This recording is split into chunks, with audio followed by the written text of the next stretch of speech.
2027 నాటికి పోలవరం ప్రాజెక్టు మొదటి దశ పూర్తి చేస్తామని సీఎం చంద్రబాబు అన్నారు. ఇందుకోసం కేంద్ర ప్రభుత్వం 12,127 కోట్లు ఇచ్చేందుకు అంగీకరించిందన్నారు. 2019లో పోలవరాన్ని శనిగ్రహం ఆవరించిందన్న చంద్రబాబు రివర్స్ టెండరింగ్ పేరుతో ప్రాజెక్టు పనులకు గ్రహణం పట్టిందన్నారు.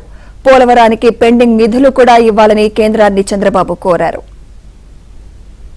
ఎట్టి పరిస్థితుల్లో ఈ ప్రాజెక్టు పూర్తి చేయాలి అనే తపన ఒక డిటర్మినేషన్తో ప్రభుత్వం ముందుకెళ్ళాం.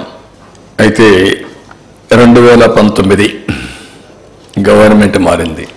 మళ్ళా ఆ ప్రాజెక్టుకి శనిగ్రహం దాపరించింది.